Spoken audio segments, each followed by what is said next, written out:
Christmas Day. For most, it was a day of warmth, of laughter, of unwrapping presents under a twinkling tree. But for Sarah, Christmas Day was just Tuesday. Or rather, it was 3 Tuesdays rolled into one, each one heavier than the last. She woke before the sun, the pre-dawn darkness still clinging to the windows of her small apartment. The air bit with a sharp, unforgiving cold that seeped into her bones, even through her thickest sweater. She moved quietly, a silent shadow in her own home. Her son Leo was still asleep, a small, peaceful mound under his favorite dinosaur blanket. Just looking at him, a wave of tenderness, mixed with a familiar ache, washed over her. He was the reason for everything, the reason she pushed through the exhaustion, the reason she sometimes felt like her heart might simply give out from the sheer weight of it all. She left a note on the fridge, a simple "Merry Christmas, my love. See you tonight. Love, Mom." She knew her friend Maria would come over later to let Leo open his few gifts, a small plastic fire truck and a book about space. Not much, but it was all she could manage. The guilt, a constant companion, tightened its grip. How many Christmases had she missed? How many school plays? How many quiet moments? Too many. Always too many. Her first job started at 5 a.m. at the all-night diner on the edge of town. The fluorescent lights hummed with a tired yellow glow, casting long shadows across the empty booths. The air smelled of old coffee and forgotten dreams. Sarah tied on her apron, the familiar fabric, a second skin. Her feet already ached, a premonition of the long hours ahead. A few truckers, their faces etched with the weariness of the road, sat at the counter, nursing lukewarm cups of coffee. They offered gruff greetings, their voices low and gravelly. Sarah poured refills, wiped down counters, and refilled sugar caddies. Each movement was automatic, practiced, a dance she knew by heart. She moved through the diner, a ghost in a festive world, serving up plates of eggs and bacon, each one a small victory against the crushing tide of her own fatigue. She thought about Leo. She pictured his face when he saw the fire truck. Would he understand why she couldn't be there? Would he feel the absence, the quiet echo of her missing presence? The thought was a sharp pang, like a splinter under her skin. She pushed it down, deep inside, where she kept all the other worries. There was no time for tears, not now. There was only work, always work. By 1 p.m., her diner shift ended. She peeled off her apron, exchanged a tired nod with the next waitress coming on, and stepped out into the biting cold again. The streets were a little busier now, families bundled up, heading to relatives' homes. Laughter drifted on the wind, a sound that felt alien to her ears. She pulled her scarf tighter, her shoulders hunched against the chill and the invisible weight she carried. Her second job was cleaning offices in a downtown building. The building was deserted, silent save for the hum of the heating system and the squeak of her cleaning cart wheels. Each floor was a maze of empty cubicles, silent keyboards, and framed family photos that mocked her with their cheer. She scrubbed toilets, emptied trash cans and polished desks, her mind a blank slate, focused only on the rhythm of the work. Left, right, up, down, just keep moving, one foot in front of the other. The silence was both a blessing and a curse. It meant no interruptions, no demands, just the quiet solitude of her own thoughts. But it also meant her thoughts had nowhere to hide. They circled, a flock of restless birds, always returning to Leo, to the bills, to the endless cycle of working just to stay afloat. She remembered a Christmas long ago, when her own mother was alive, the smell of pine, the warmth of the oven, the joy of simply being together. It felt like a lifetime ago, a different world. As dusk began to paint the sky in hues of deep purple and orange, Sarah finished her second job. Her back ached, her hands were raw from the cleaning solutions, and her spirit felt heavy, like a stone in her chest. She had just enough time to grab a quick, cold sandwich from her bag before heading to her third and final job of the day, the 24-hour convenience store on Elm Street. The store was usually quiet on Christmas evening. A few desperate souls buying last-minute batteries, some teenagers looking for snacks. It was a lonely place, filled with the bright, artificial glow of neon signs and the endless rows of packaged goods. Sarah stood behind the counter, her eyes gritty with fatigue, watching the streetlights flicker on outside. The clock on the wall seemed to mock her, each tick a slow, deliberate march towards an unknown future. She restocked shelves, straightened magazines, and tried to keep her mind from wandering too much. The thought of collapsing into bed, of simply closing her eyes and not waking up for a week was a powerful temptation. But then she'd think of Leo, and the image of his sleeping face would bring a surge of renewed, if exhausted, determination. Around 9 o'clock, the bell above the door chimed softly, announcing a new customer. Sarah looked up, her gaze tired. It was a man, tall and slender, with a quiet presence that seemed to fill the small store. He wore a simple, dark coat and a knitted cap pulled low over his forehead. His face was kind, lined with what looked like a lifetime of quiet observation. He moved slowly, deliberately, down the snack aisle, then picked up a small bottle of water. He walked to the counter, his steps almost soundless. Sarah scanned the water, her fingers numb.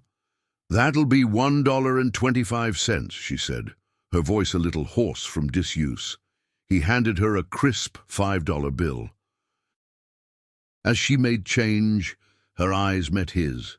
His eyes were a startling shade of blue, deep and knowing, and they held a warmth that seemed to cut through her exhaustion, right down to her very soul. He didn't smile, not exactly, but his gaze was gentle, full of an unspoken understanding. He took his change, his fingers brushing hers for a brief second. A strange current, not unpleasant, just unexpected, passed between them. He looked at her, really looked at her, and for a moment the noise of the world, the ache in her body, the guilt in her heart, all of it faded. "You've had a long day, haven't you?" he said, his voice soft like a quiet melody. It wasn't a question, not really. It was a statement, delivered with a certainty that made Sarah's breath catch in her throat. He knew. How could he possibly know? He didn't wait for an answer. He just held her gaze for another beat, a silent acknowledgement passing between them.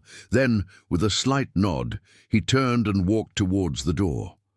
The bell chimed again as he left, leaving Sarah standing there, the $5 bill still warm in her hand, a feeling she couldn't quite name, stirring within her.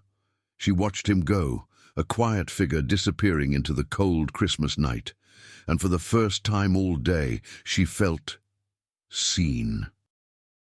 And then, just as she was about to turn away, the door opened again. It was him. He hadn't gone far. He stepped back inside, his eyes still holding that same gentle understanding, and he looked directly at her. "There's something important you need to remember," he said, his voice a quiet whisper that seemed to echo in the sudden stillness of the store. "You are not alone." He paused, letting the words hang in the air. A gift. And then he turned and walked out. This time, for good. Sarah stood frozen, her heart thumping a strange rhythm against her ribs. "You are not alone." The words resonated, shaking something loose deep inside her. Who was that man? And why did his simple words feel like a lifeline, thrown just when she thought she might drown? The cold outside seemed to intensify, but inside, a tiny, unfamiliar warmth began to flicker. Sarah stood behind the counter, the small convenience store silent around her. The chime of the door as the man left for the second time still echoed in the quiet air. You are not alone. The words hung there, suspended, like a fragile ornament. She felt a strange mix of confusion and something else, something she hadn't felt in a very long time. Hope? No, that felt too big, too grand for this moment. It was more like a tiny, almost imperceptible tremor deep within her. She looked down at the $5 bill he had given her. It felt ordinary, just paper, but in her hand it held a peculiar warmth as if it had absorbed the gentle energy of his touch. She had seen countless customers come and go, heard countless words spoken across this counter, but no one had ever looked at her quite like that, or said anything that resonated so deeply. He hadn't asked about her day, hadn't offered pity. He had simply known. And his words, so simple, so direct, had pierced through the thick armor of her exhaustion and loneliness. The rest of her shift passed in a blur. The usual late-night customers drifted in and out. A couple buying snacks for a movie, a man picking up cigarettes. Sarah served them, her movements mechanical, but her mind was elsewhere. It kept replaying the man's face, his startling blue eyes, the quiet certainty in his voice. Who was he? Just a kind stranger, or something more? The questions swirled, unsettling the carefully constructed calm she usually maintained. Finally, the clock on the wall read 11 p.m. Her shift was over. She locked the cash register, turned off the bright overhead lights, and stepped out into the biting cold of the Christmas night. The streets were deserted now, the festive lights on houses long since dimmed. The world felt quiet, almost asleep. But Sarah felt wide awake, a strange energy buzzing beneath her fatigue. The walk home was usually a somber affair, a time for the day's weariness to fully settle in. Tonight it was different. The cold still bit at her exposed skin, and her muscles still ached, but the heavy weight in her chest felt lighter. As if a small stone had been lifted just slightly, she kept repeating his words in her head. You are not alone. Was it true? Could it be true? She had felt so utterly, profoundly alone for so long. When she reached her apartment building, the familiar dull ache of dread, the one that usually accompanied her return home, was lessened. She unlocked her door as quietly as possible, stepping into the darkness of her small living room. A faint glow from the hallway light spilled into Leo's room, and she could see the outline of his small body under the dinosaur blanket. He was still sound asleep. She tiptoed into his room, bending down to kiss his forehead. His skin was warm, soft. He smelled of sleep and something uniquely Leo. Seeing him, her heart swelled with a love so fierce it almost hurt. And with that love came the familiar guilt. The empty space beside him in the morning, the missed stories, the quiet absence. She tried to push it away, but it clung to her like a shadow. On the fridge next to her note was Maria's.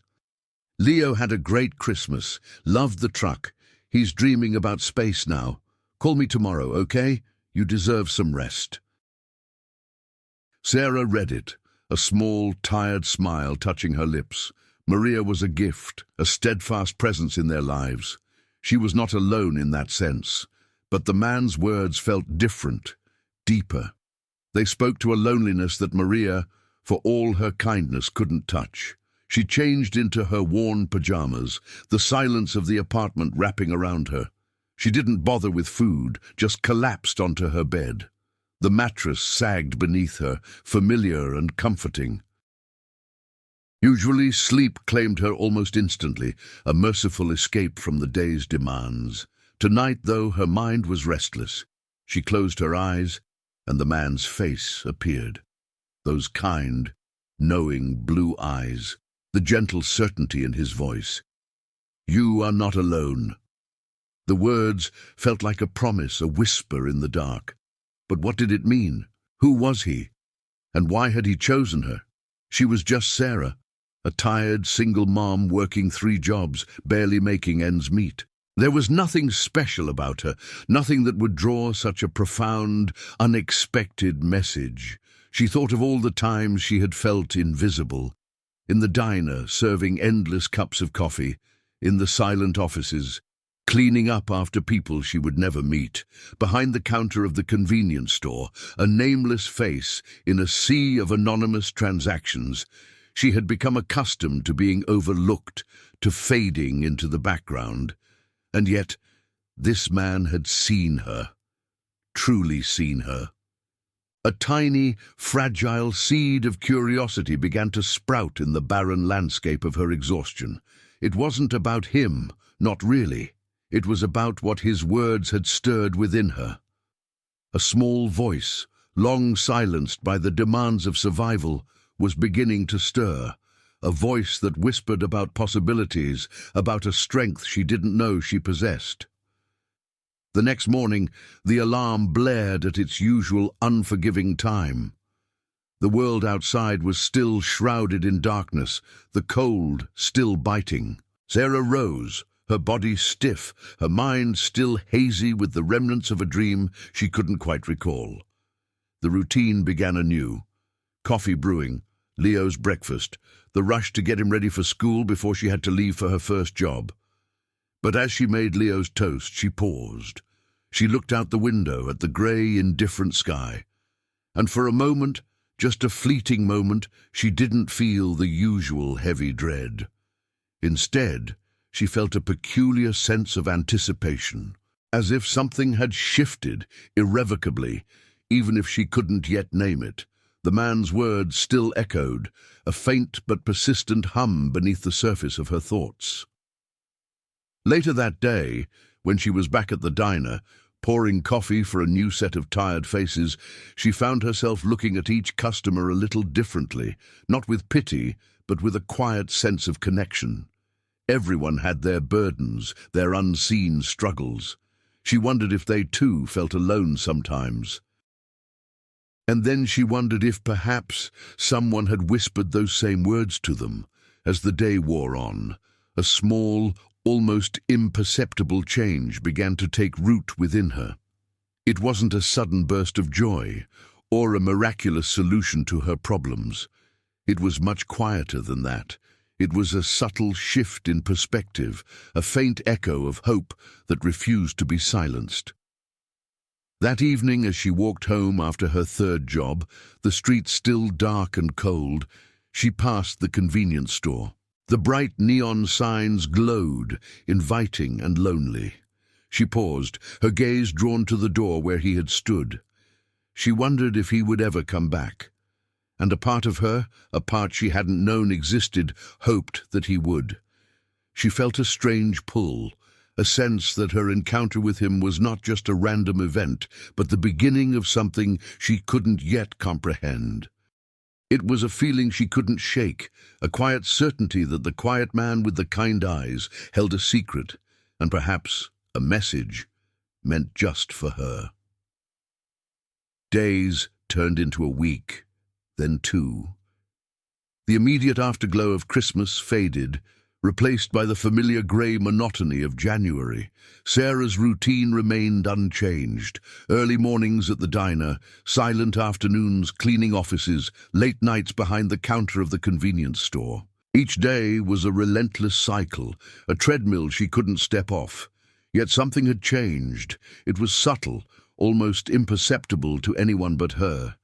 The man's words, "You are not alone," had taken root. They weren't a magical cure for her exhaustion or her financial worries. The bills still piled up, Leo still needed new shoes, and sleep remained a distant, elusive luxury. But the words had planted a tiny seed of resilience, a quiet strength that began to push against the crushing weight of her daily life. She found herself thinking of him often, especially during the lonely hours of her third job.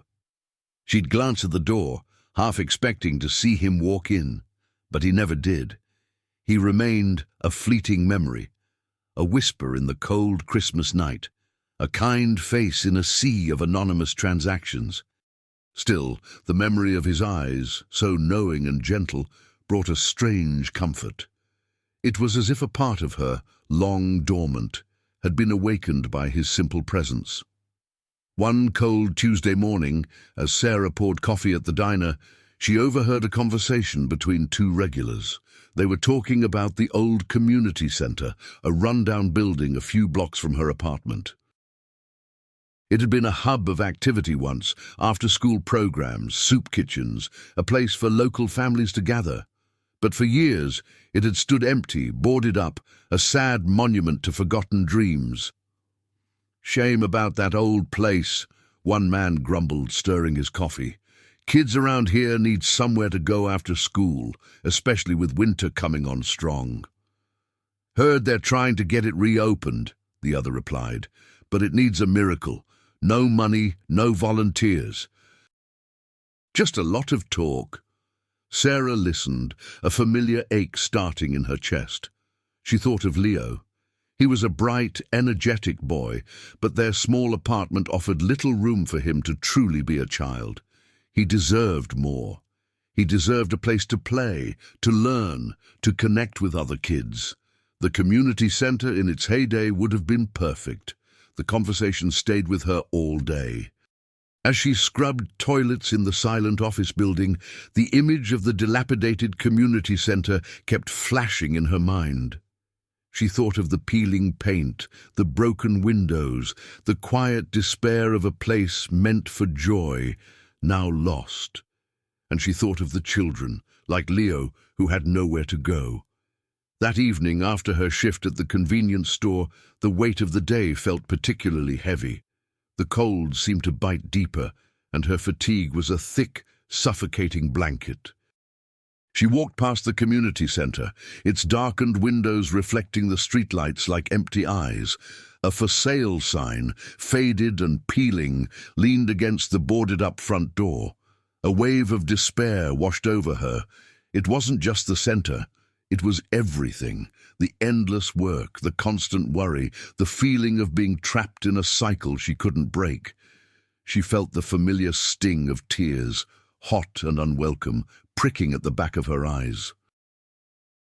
She wanted to scream, to cry, to just curl up and disappear, but she couldn't. She had Leo. She had to be strong, always strong. She leaned against a lamppost, her shoulders shaking with silent sobs. The cold wind whipped around her, carrying away her tears, chilling her to the bone. She felt utterly, completely alone.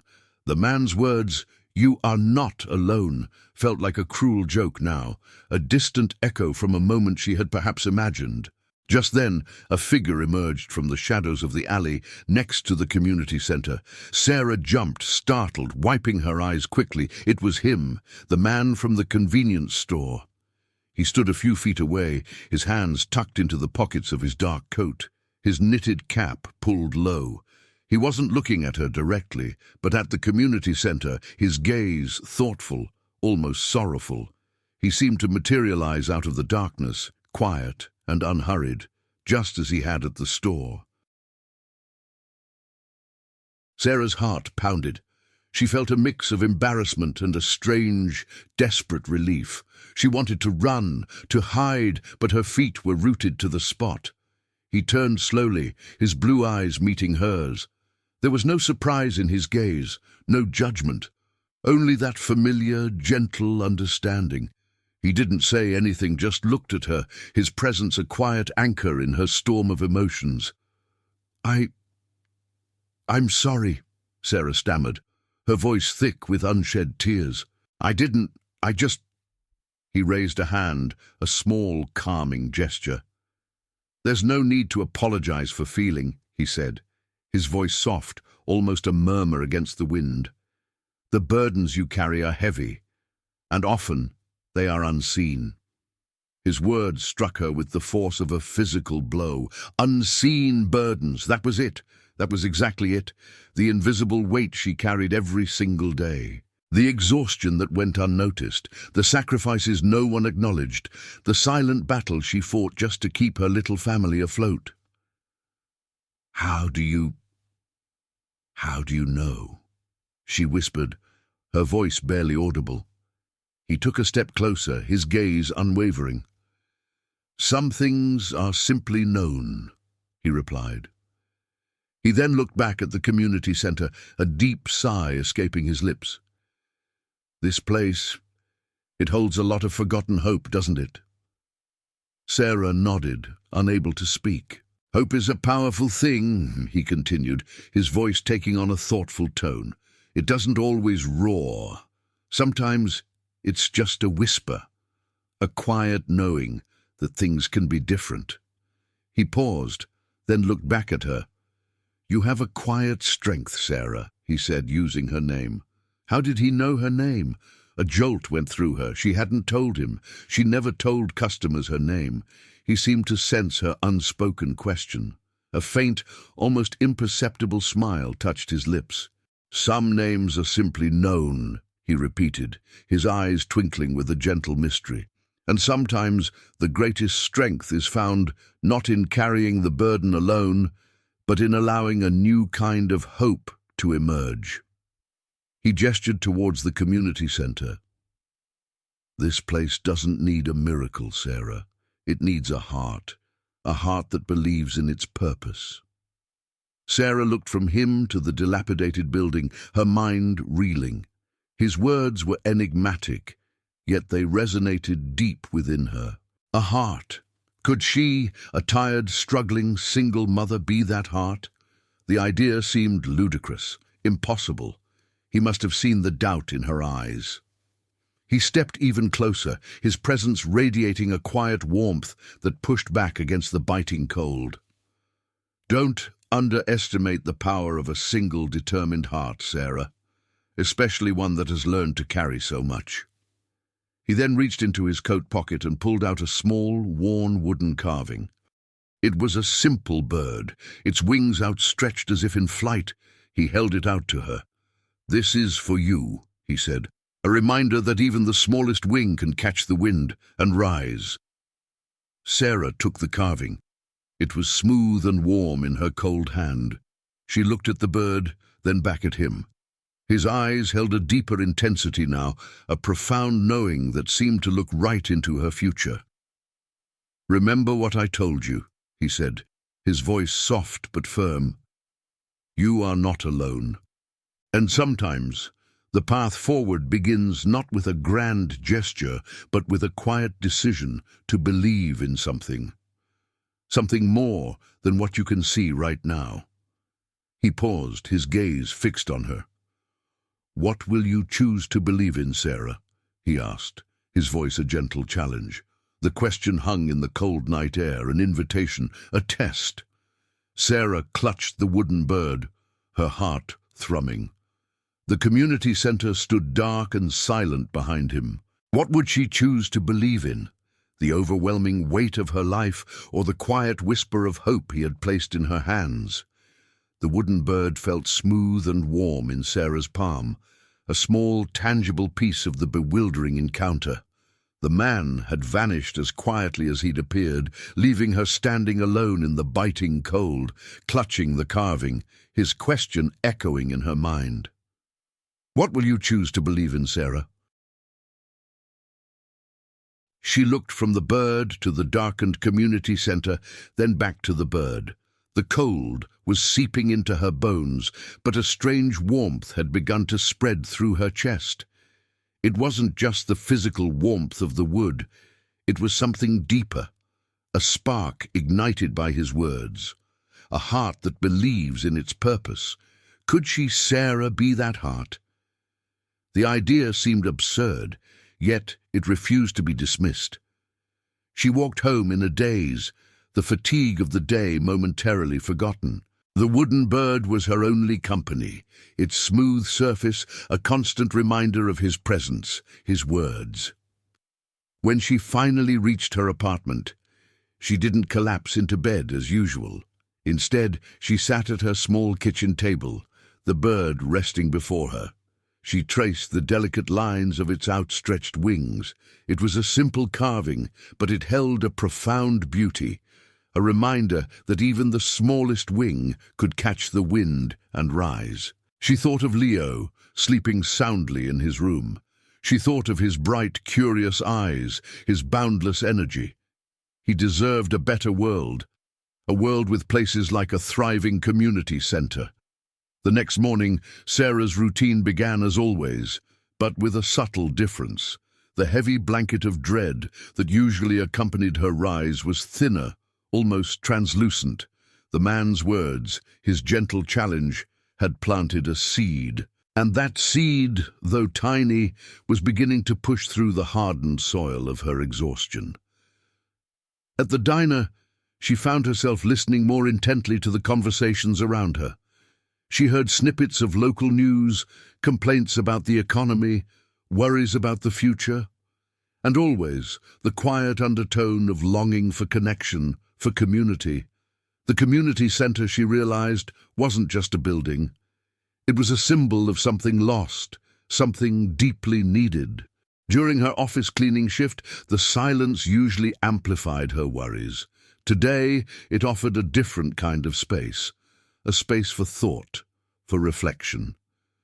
She began to mentally map out the community center, envisioning what it could be: a bright, welcoming space for children, a warm kitchen for hot meals, a place for people to gather, to share, to feel less alone. The vision was vivid, a stark contrast to the dilapidated reality she had seen. That evening, after her third job, Sarah made a detour.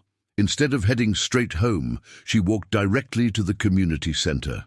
The for sale sign still leaned against the door, but this time she looked at it differently. Not as an insurmountable barrier, but as a challenge. She walked around the building, examining the broken windows, the peeling paint, the overgrown weeds. It was worse than she remembered. Much worse. A wave of discouragement threatened to engulf her. This was too big, too impossible. What could she possibly do? She reached into her pocket and felt the smooth wood of the bird carving. She pulled it out, holding it tight. Don't underestimate the power of a single, determined heart. His words came back to her, clear and strong. And then she did something she hadn't done in years. She called Maria. "Hey!" Maria's voice was warm, a welcome comfort. "How are you doing? You sounded a little off yesterday." I'm okay," Sarah began, then took a deep breath. "Maria, I need to talk to you about something crazy." She told Maria about the man, about his words, about the wooden bird. And then she told her about the community center, about her sudden, inexplicable urge to do something, anything, to bring it back to life. Maria listened patiently, without interruption. "Sarah," Maria finally said, her voice gentle, "that sounds huge. You're already working 3 jobs. Where would you even start?" "I don't know," Sarah admitted, "but I can't stop thinking about it, about Leo, about all the kids who need a place like that, and about what he said, about believing." There was a pause. Then Maria's voice, tinged with a new kind of warmth, broke through the silence. "Well, if you're crazy enough to believe in it, then maybe I am too. Where do we start?" A wave of relief, so profound it almost brought tears to her eyes, washed over Sarah. She wasn't alone, not entirely. Maria, her steadfast friend, was willing to stand with her, even in the face of what seemed impossible. Over the next few days, Sarah and Maria began to research. They discovered that the community center was owned by the city, but had been deemed too expensive to renovate. It was caught in a bureaucratic tangle of permits, funding cuts, and forgotten proposals. The task felt overwhelming, a mountain of paperwork and red tape. Yet, Sarah didn't give up. Each small piece of information they uncovered, each dead end they hit, only seemed to fuel a quiet determination within her. The wooden bird sat on her bedside table, a silent witness to her late-night research, her scribbled notes, her growing resolve. One evening, after putting Leo to bed, Sarah found herself staring at the bird. She felt a profound weariness. the kind that sinks deep into your bones. The task ahead felt monumental, almost laughable for someone in her position. Who was she, really, to think she could revive a derelict community centre? The guilt, her old companion, began to creep back in. Was she being selfish, taking time away from Leo, from her precious few hours of rest, for a pipe dream? She closed her eyes, tears pricking at the corners. She felt the weight of her responsibilities, the crushing pressure of her daily life. And then she remembered the man's words. "You are not alone." And she remembered his question, "What will you choose to believe in, Sarah?" She opened her eyes. The tiny wooden bird seemed to glow in the dim light. It wasn't about her anymore, she realized. It was about Leo. It was about the children.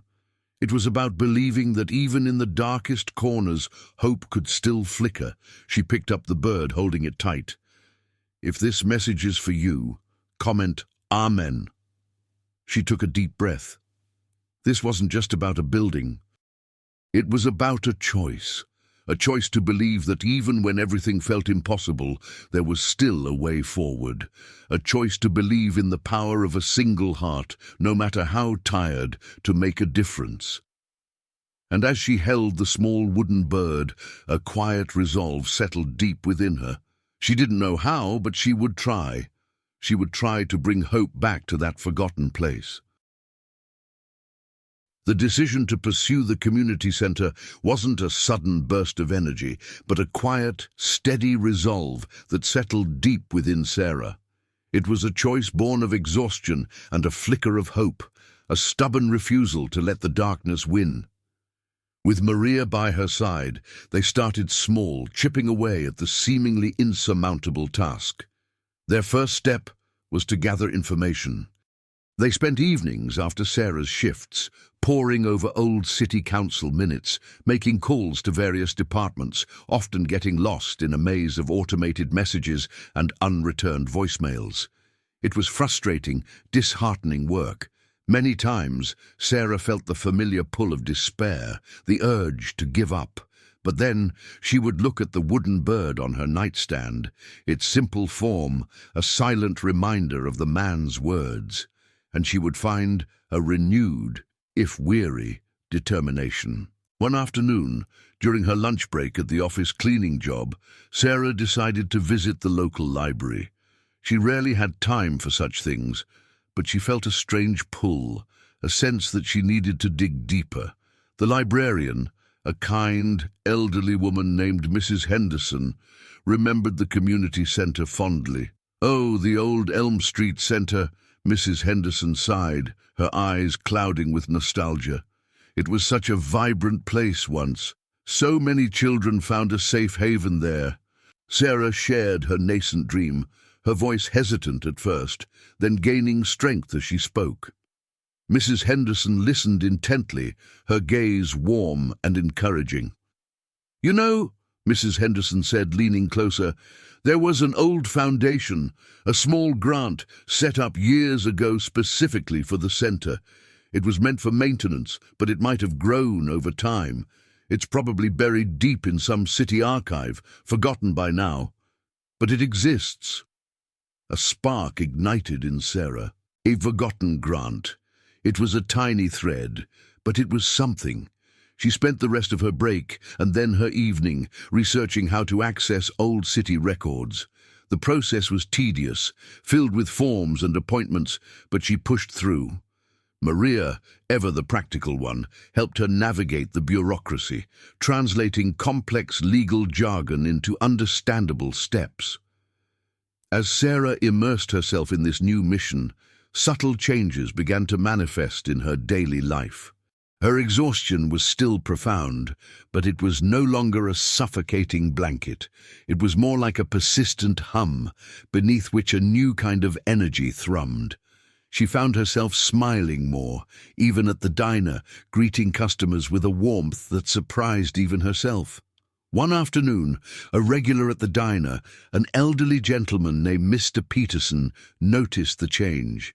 He was a quiet man who usually kept to himself, always ordering the same black coffee and a piece of apple pie. "You seem brighter today, Sarah," he observed, his voice raspy. "Something good happen?" Sarah hesitated, then found herself sharing a condensed version of her dream for the community center.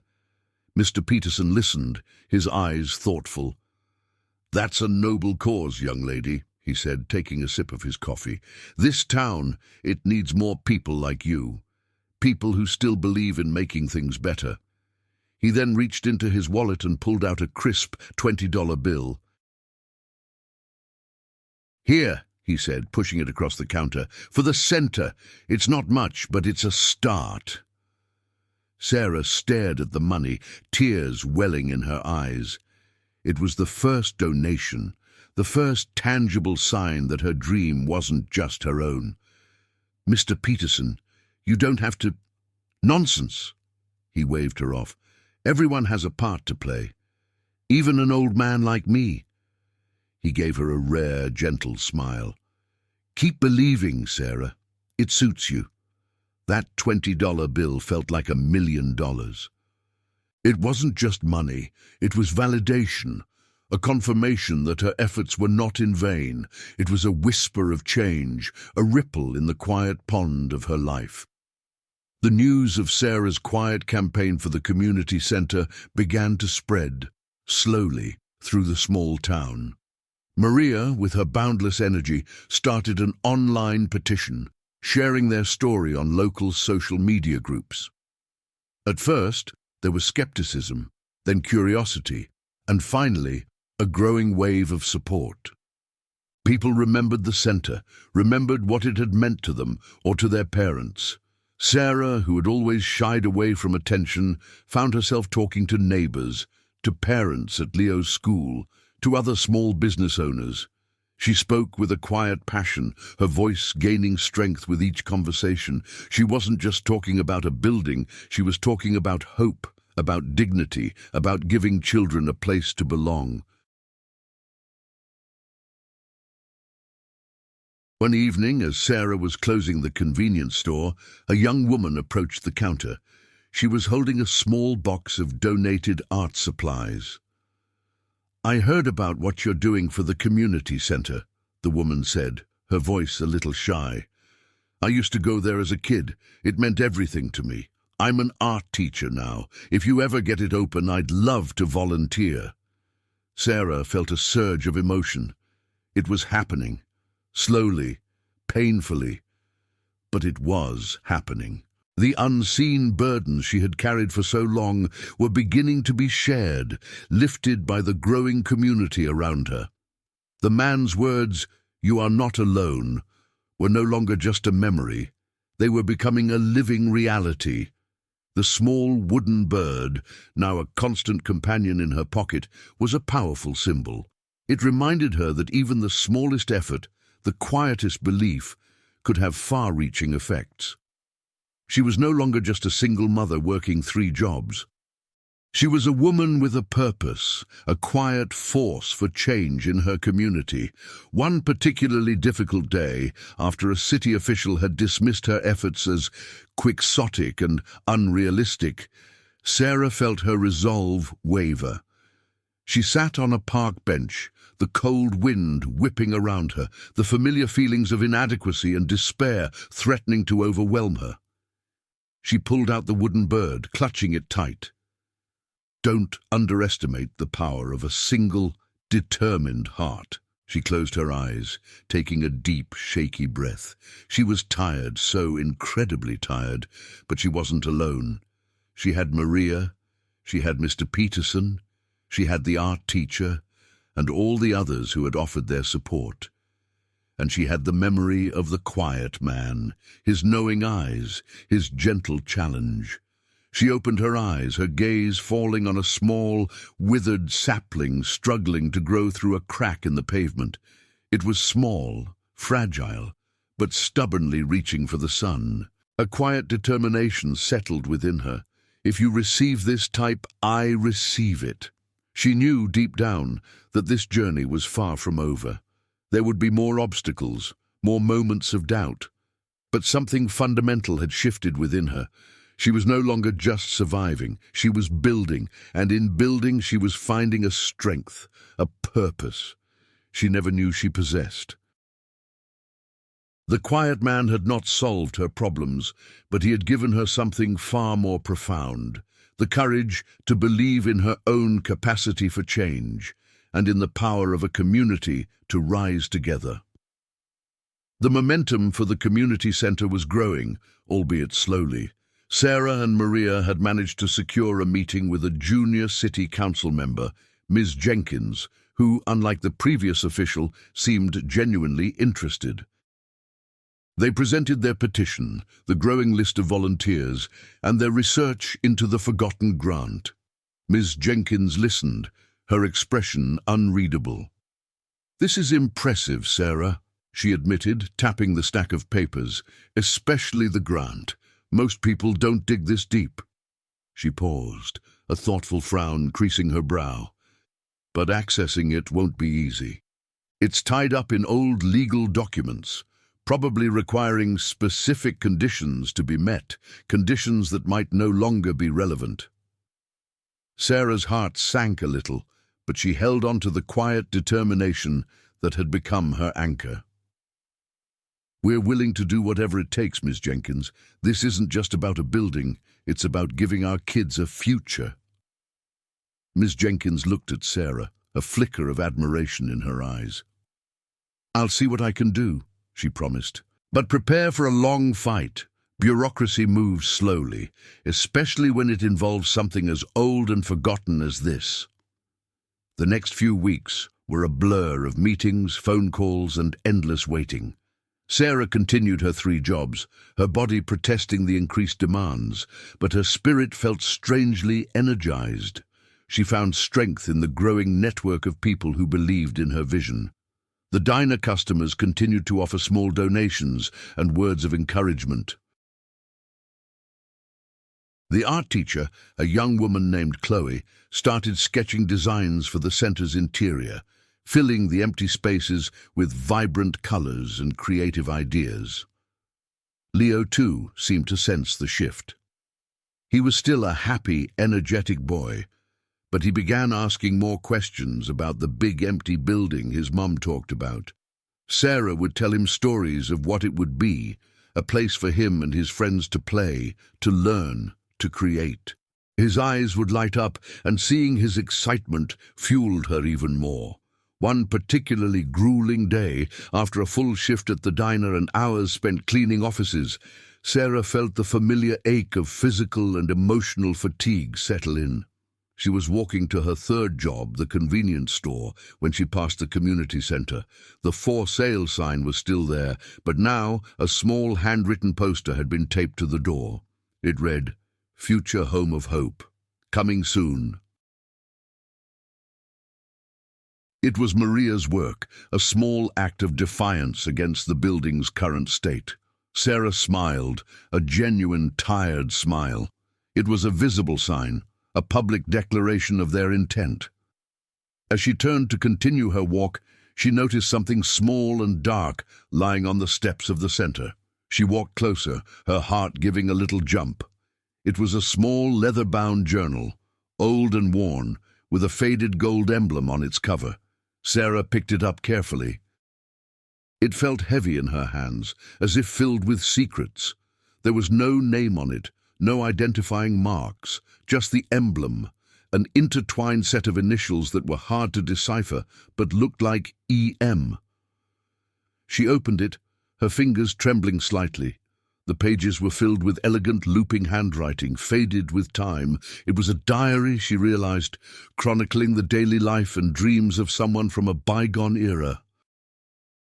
She flipped through a few pages, catching glimpses of dates from nearly 60 years ago. She felt a strange sense of intrusion, but also an undeniable pull. This journal had been left here, on the steps of the very building she was fighting for. Could it be a coincidence? Or was it something more? That night, after Leo was asleep and she had finally finished her shift at the convenience store, Sarah sat at her kitchen table, the journal open before her. She started reading from the beginning. The entries were from a woman named Eleanor Maxwell, a lively, passionate woman who had been instrumental in founding the community center all those decades ago. Eleanor wrote about the struggles, the joys, the tireless efforts of the community to build a place for their children. She wrote about the hope, the laughter, the sense of belonging that filled the center's halls. As Sarah read, she felt a profound connection to Eleanor. Their struggles, separated by generations, felt remarkably similar. The desire to create something good, something lasting, for the next generation. The fight against apathy and lack of resources. Eleanor's words resonated deep within Sarah's own heart. Then she stumbled upon an entry that made her breath catch. Eleanor wrote about the creation of the very grant Sarah and Maria were trying to uncover. She detailed the specific conditions, the legal language, and even mentioned a hidden clause that allowed for flexibility in its use, provided the original spirit of the center was maintained. "This grant," Eleanor wrote, "is our legacy, a promise to future generations that hope will always have a home here. It is designed to be difficult to access, to ensure only those with true dedication can unlock its potential. But for the right heart, the path will be made clear." Sarah reread the entry, her mind racing. This was it. This was the key, the specific conditions, the hidden clause. This was the information Ms. Jenkins needed. The journal was more than just a diary. It was a roadmap, a voice from the past guiding her in the present. She looked at the wooden bird, which sat beside the journal. It felt like a silent confirmation, a gentle nudge from the universe. The man's words, "What will you choose to believe in, Sarah?" echoed once more. She had chosen to believe, and now a path was indeed opening. The next morning, Sarah called Ms. Jenkins, her voice filled with a renewed sense of purpose. "Ms. Jenkins, I think I've found something that might help us with the grant." Ms. Jenkins sounded skeptical but agreed to meet. Sarah brought the journal, carefully explaining its contents. As Ms. Jenkins read Eleanor's elegant script, her eyes widened. "This is incredible, Sarah," she murmured, looking up from the journal. "This changes everything. This journal could be the legal precedent we need to unlock those funds. It outlines the exact intent and conditions. It's like finding a treasure map." Sarah felt a surge of triumph, mixed with a quiet awe. The journal, found so serendipitously, held the key to their dream. It was a moment of profound realization, a confirmation that her journey was guided by something more than just her own will. But as Ms. Jenkins continued to examine the journal, a new question arose. "How did this end up on the steps of the center, Sarah? It looks like it's been cared for, then just left there." Sarah paused, a shiver running down her spine. She thought of the quiet man, his knowing eyes, his gentle challenge. She thought of how he had appeared and disappeared, like a whisper in the wind. She hadn't told anyone about the journal, hadn't even had time to process finding it. I don't know, Ms. Jenkins," Sarah admitted, her voice soft. "It was just there, waiting for me." Ms. Jenkins looked at her, then back at the journal, a thoughtful expression on her face. "Well," she said, "whatever the explanation, this is a very important discovery, and it feels like a gift from the past to help secure the future." Sarah nodded, a quiet understanding settling over her. A gift, indeed. And as she looked at the worn pages of the journal, a profound sense of gratitude washed over her. The path forward was still long, but now it felt illuminated. She knew deep in her heart that she was not alone in this journey, and that forces beyond her understanding were at play. The discovery of Eleanor Maxwell's journal was a turning point. It wasn't just a legal document, it was a testament, a voice from the past echoing into the present, reinforcing Sarah's belief that her purpose was not a solitary one. Ms. Jenkins, armed with the journal's insights, navigated the city bureaucracy with renewed vigor. The forgotten grant, once a distant dream, was now within reach. The news spread like wildfire through the small town. The local paper, usually filled with mundane town council updates, ran a front-page story. Lost legacy found, community rallies to reopen Elm Street Center. Sarah, once a background figure, was now the quiet face of a burgeoning movement.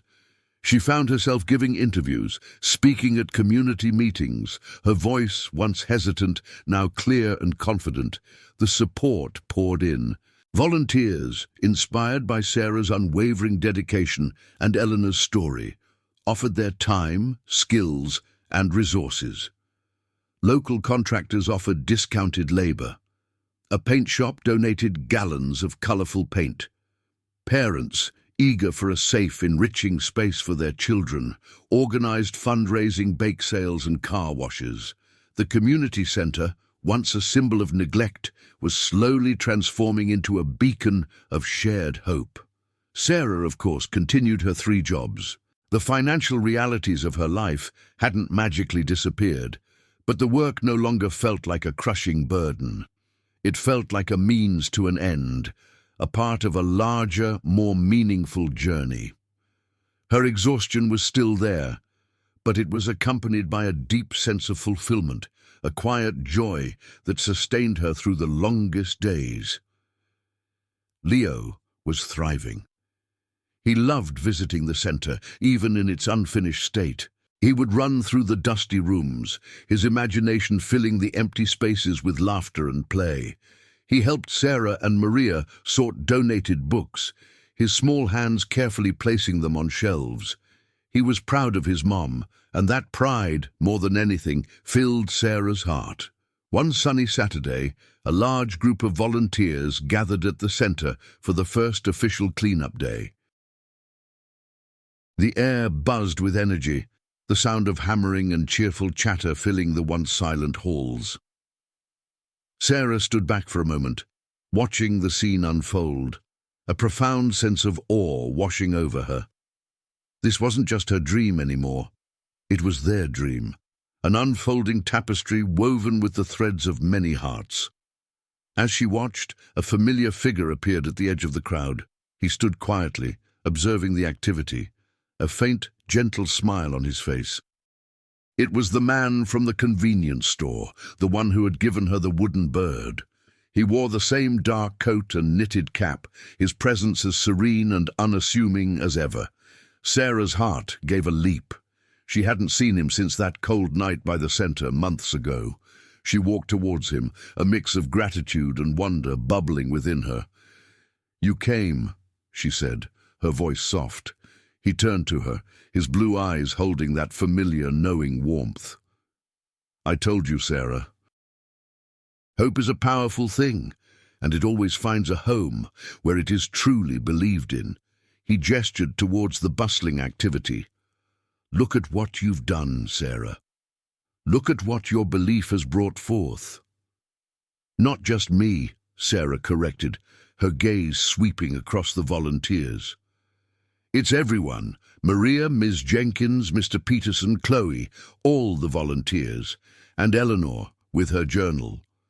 He nodded, his smile deepening. "Indeed, a tapestry, woven thread by thread. But every tapestry needs a loom, a starting point, a heart that is willing to begin." He paused, his gaze fixed on her. "And you, Sarah, were that heart." His words resonated, a quiet affirmation of her journey. She thought of the countless moments of doubt, the exhaustion, the times she wanted to give up, and she thought of his words, "You are not alone." A lifeline thrown just when she needed it most. "I still don't understand," Sarah confessed, her voice barely a whisper. "Who are you? How did you know my name? How did you know about the burdens I carried and the journal, and was that you?"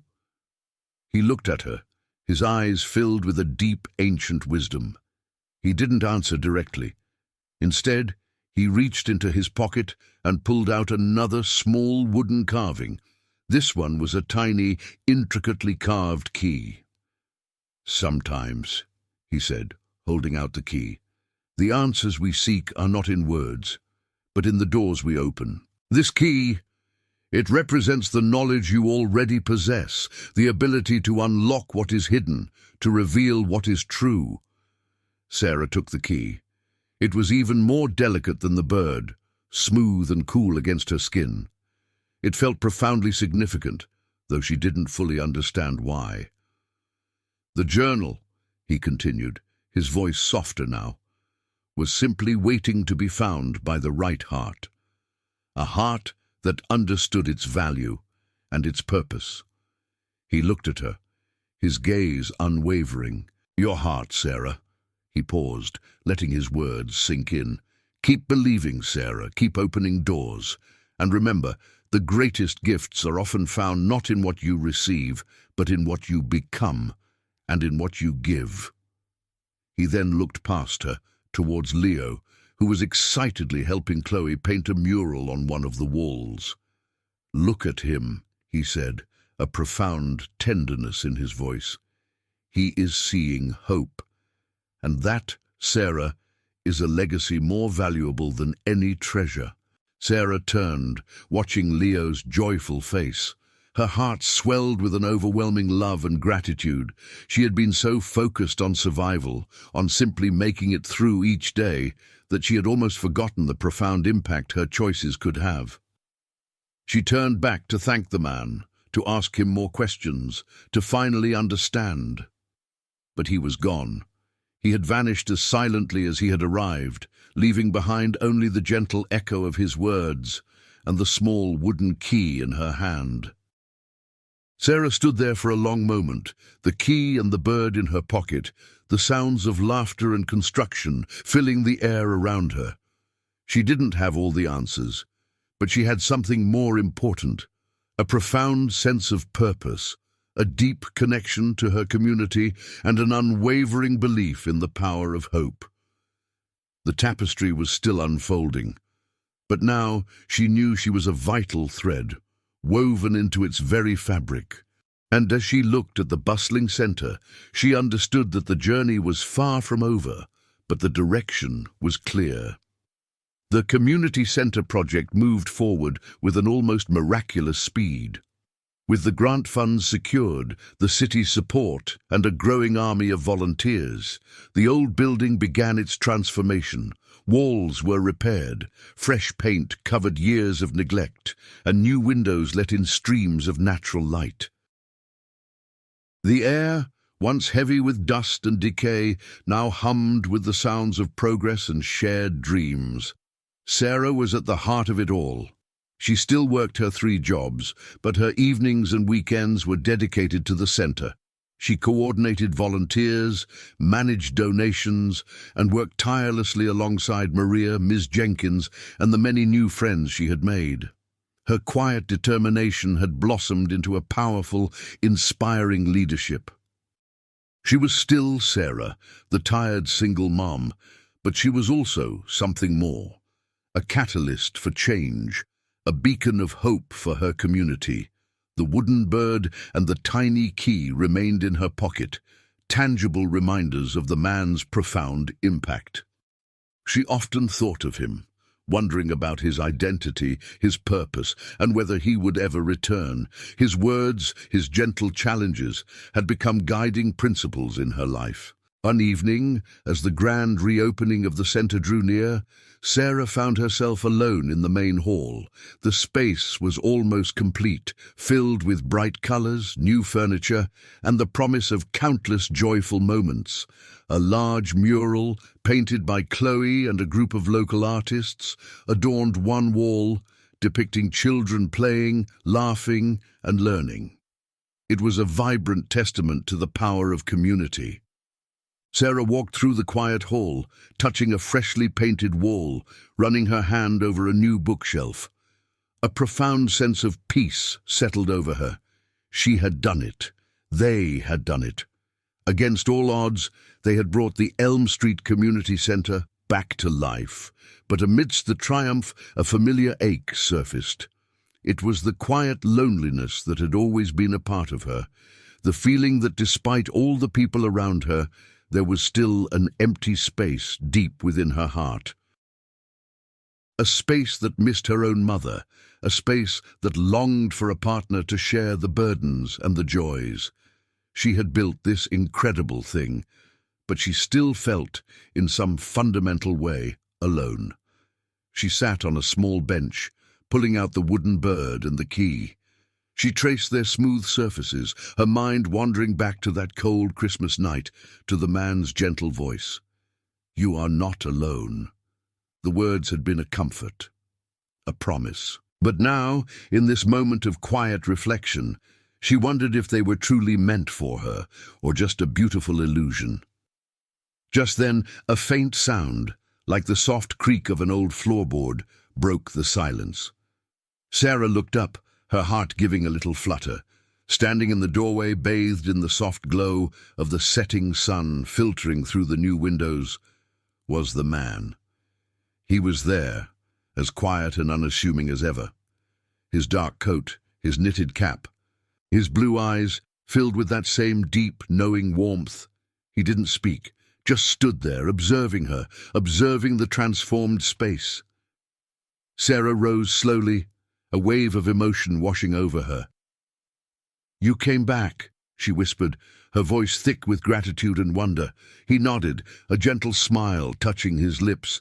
"I told you, Sarah, hope always finds a home." He looked around the vibrant hall. "And this place, it is truly a home for hope now." "I have so many questions," Sarah said, stepping closer. "Who are you? How did you know everything? The journal, my name, my burdens." He held up a hand, a calming gesture.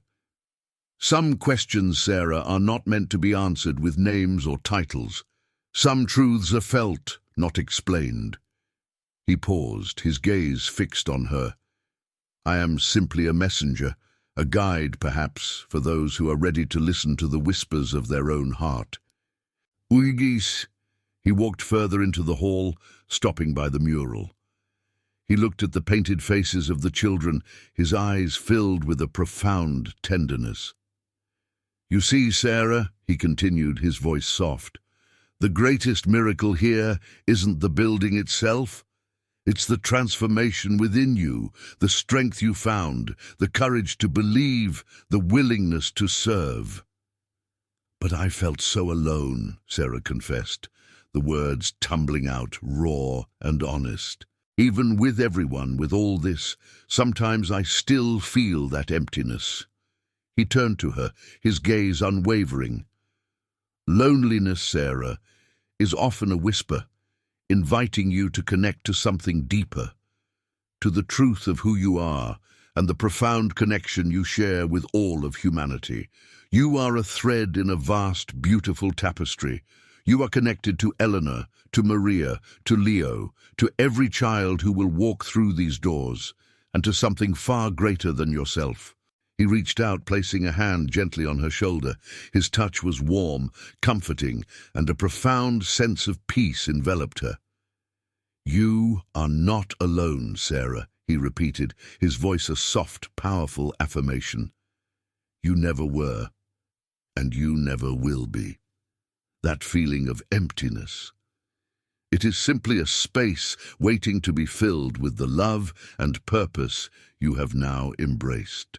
He looked into her eyes, and for a moment Sarah felt as if she was seeing not just a man, but an ancient, boundless love, a profound understanding that transcended time and space.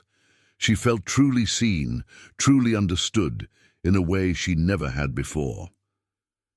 "The key," he said, gesturing to the small wooden carving in her hand. "It is the key to your own heart, Sarah. To unlock the compassion, the resilience, the love that was always there, waiting to be used." He then looked towards the main entrance of the center, where the setting sun cast long shadows. "Your journey, Sarah, is just beginning. The work here is a testament to the power of a single heart, transformed by belief. And then he said her name, not just Sarah, but her full name, Sarah Elizabeth Miller, with a reverence that made her breath catch. It was a name only her mother had ever used. He looked at her, his eyes shining with an unearthly light, a profound, unwavering love, and in that moment Sarah knew. She didn't need a name, a title, or an explanation. She knew, deep in her soul, who he was. And she knew that his presence in her life was not a coincidence, but a gift, a gentle guiding hand from a source of boundless love. The emptiness in her heart began to fill, not with answers, but with a profound sense of belonging, a quiet certainty that she was exactly where she was meant to be. The sound of her full name, spoken with such reverence, resonated deep within Sarah's soul. Sarah Elizabeth Miller. It was a name only her mother had used, a name imbued with the warmth and unconditional love of her childhood. In that moment, standing in the heart of the transformed community center, bathed in the soft, fading light of the setting sun, all questions dissolved. She didn't need him to say another word, to offer another explanation. She understood. The man's presence radiated a profound peace, an ancient wisdom that seemed to fill the entire space. His eyes, those startling blue eyes, held not just warmth, but an endless, boundless love. It was a love that saw beyond her exhaustion, beyond her struggles, right to the core of her being. A love that had always been there, quietly guiding, gently nudging. He looked at her, then gestured around the vibrant hall. "This place," he said, his voice a soft, melodic hum, "is a reflection of the love you have allowed to flow through you, Sarah. It is a testament to the power of a heart that chooses to believe, even when the path is unclear." Sarah felt a surge of emotion, a mix of awe, gratitude, and a quiet, profound joy. The loneliness she had carried for so long, the emptiness that had felt like a permanent fixture in her heart, began to recede. It wasn't filled by another person, not in the way she had always imagined, but by a deeper, more expansive sense of connection. A connection to something eternal, something sacred. I don't know what to say," Sarah murmured, tears pricking at her eyes. He smiled, a gentle, knowing smile. "You don't need to say anything, Sarah. Simply feel. Feel the love that surrounds you, the love that lives within you. It is the same love that built this place, brick by brick, heart by heart." He walked towards the large mural, his gaze lingering on the painted faces of the children. Every act of kindness, every sacrifice, every moment of belief weaves into a larger story, a story of hope, of resilience, of human transformation. You are a vital part of that story, Sarah. You have allowed yourself to be an instrument of that transformation. He turned back to her. "Remember the burdens you carried, Sarah, the unseen ones.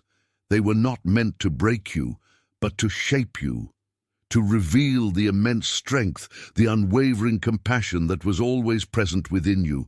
They were lessons, preparing you for this very moment, for this very purpose." Sarah thought of the long days, the sleepless nights, the constant worry.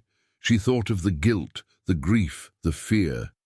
And now, looking back, she saw them not as punishments, but as crucible, forging a spirit stronger and more compassionate than she could have ever imagined. "But why me?" she asked, the question escaping her lips almost involuntarily. "I was just a tired single mom, struggling, lost." He looked at her, his eyes shining. "Because, Sarah, it is often in the most humble of hearts, in the quietest of struggles, that the greatest light can emerge. You did not seek recognition or glory. You simply sought to provide, to protect, to love. And in that pure intention, you opened yourself to something far greater than you could have ever conceived." He held out his hand, and Sarah, without hesitation, placed her hand in his. His touch was warm, comforting, and a surge of profound peace flowed through her. It was a feeling of being completely understood, completely accepted, completely loved. "The world is filled with unseen architects, Sarah," he said, his voice a quiet whisper that seemed to echo through the very foundations of the building. "Those who work tirelessly, often in the shadows, to build bridges of hope, to mend broken spirits, to plant seeds of kindness. You are one of them now. You have always been." He then looked towards the entrance again, where the last sliver of sunlight was fading. "My work here is done, Sarah. Your heart is open. Your purpose is clear. The tapestry continues to unfold, guided by the love that you embody." Sarah felt a pang of longing, a desire for him to stay, to continue to guide her. But she also felt a profound understanding that his presence was not meant to be a permanent crutch, but a catalyst for her own strength.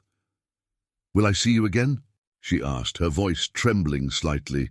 He smiled, his eyes twinkling with a gentle mystery.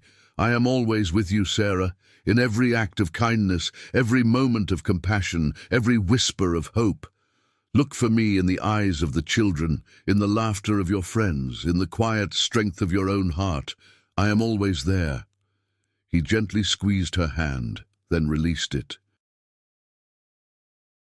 Sarah watched as he turned and walked towards the fading light, his figure becoming less distinct, almost blending with the deepening shadows. He didn't disappear in a sudden flash, but rather his form seemed to subtly dissolve, becoming one with the quiet evening air, leaving only the lingering warmth of his touch and the profound echo of his words. Sarah stood there, alone in the heart of the community center, but no longer feeling lonely. The wooden bird and the small key still rested in her pocket, but now they felt less like external symbols and more like extensions of her own inner truth. The emptiness was gone, replaced by a boundless reservoir of peace, love, and purpose. She felt transformed, not into someone else, but into the truest version of herself. The Sarah Elizabeth Miller her mother had always known she could be. The grand opening was just days away. The center, once a symbol of neglect, was now vibrant, alive, and ready to welcome its community. And Sarah, the quiet, tired, single mother, was ready too. Ready to embrace her purpose, ready to lead with love, and ready to be an unseen architect of hope for generations to come. The journey had been arduous, but the destination was not just a renovated building, it was a transformed heart. A heart that knew with unwavering certainty that it was truly, profoundly, and eternally not alone.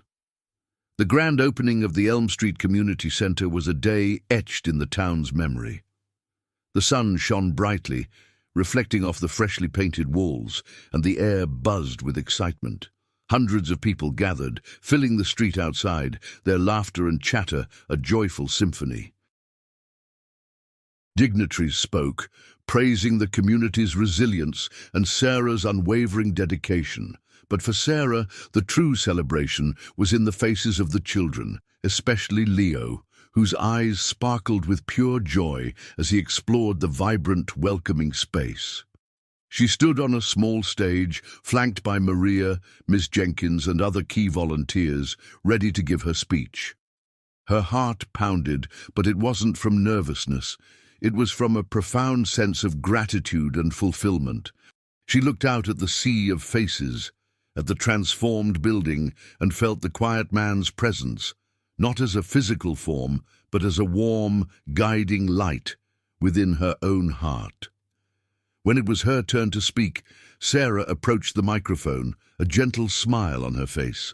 Her voice, once hesitant, was now clear and strong, filled with a quiet authority that came from experience and deep conviction. "For a long time," she began, her gaze sweeping across the crowd, "this building stood as a symbol of what was lost, of forgotten dreams, of unseen needs. And for a long time, I felt like that building, overlooked, struggling, alone. A ripple of understanding passed through the crowd. Many knew Sarah's story, her tireless work, her quiet sacrifices. But then, she continued, her voice softening, a whisper of hope came into my life. A quiet message that reminded me that no matter how heavy our burdens, no matter how lost we feel, we are never truly alone. She paused, her hand instinctively going to her pocket, where the wooden bird and the tiny key rested.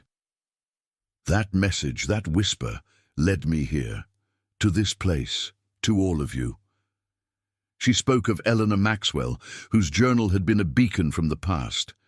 She spoke of Maria's unwavering friendship, of Miss Jenkins's belief, of Mr. Peterson's first donation, of Chloe's artistic vision, and of every single volunteer who had given their time and heart. This center, Sarah declared, her voice ringing with passion, is not just a building. It is a living testament to what we can achieve when we choose to believe in something more than ourselves, when we choose to lift each other up, when we remember that every one of us has a light to share, a purpose to fulfill. She looked directly at Leo, who was beaming up at her from the front row. "And it is for our children," she said, her voice thick with emotion. "For Leo and for all the children who will walk through these doors, that they may find a place of safety, of joy, of belonging, a place where they can dream and learn and grow into the incredible people they are meant to be." As she finished, the crowd erupted in applause, a thunderous wave of appreciation and shared joy.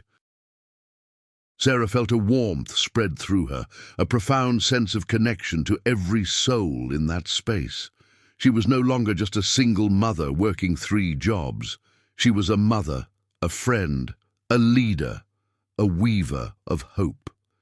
In the weeks and months that followed, the Elm Street Community Center became everything Sarah had dreamed of, and more. It buzzed with activity from morning till night. After-school programs filled the classrooms. A community kitchen served hot meals to those in need. Art classes, music lessons, and tutoring sessions brought laughter and learning to children and adults alike. It became a true heart of the community, a place where people found not just resources, but connection, dignity, and hope. Sarah, though no longer working 3 jobs, the center now provided her with a modest, stable income as its director, remained tirelessly devoted. She still rose early, but now it was to greet the sunrise with a sense of purpose, not dread. She still worked long hours, but now it was work that nourished her soul, not depleted it. She often walked through the bustling center, observing the happy faces, the vibrant activity. And in those moments, she would feel his presence, the quiet man with the knowing eyes. She would see him in the gentle smile of a child learning to read, in the compassionate touch of a volunteer, in the shared laughter of friends. He was always there, just as he had promised, a silent, unseen architect of love and transformation. One quiet evening, after everyone else had left, Sarah sat in her office at the center, looking out at the darkened hall. The wooden bird sat on her desk, a constant companion. The tiny key was still in her pocket. She thought of her journey, the pain, the loneliness, the unexpected encounter that had changed everything. She had not found a miracle in the traditional sense, but she had found something far more profound, the miracle of human connection, the power of belief, and the boundless strength of a heart open to purpose. She had learned that true transformation wasn't about external solutions, but about internal shifts. It was about choosing hope over despair, connection over isolation, and purpose over survival. She had learned that even the smallest wing could catch the wind and rise, and that even the quietest heart could ignite a legacy of light for an entire community. Her life, once a quiet struggle, was now a vibrant testament to the enduring power of love. What would you do if this happened to you? If you believe this message is for someone, comment Amen. If you receive this message, type I receive it in the comments. Which city are you watching from?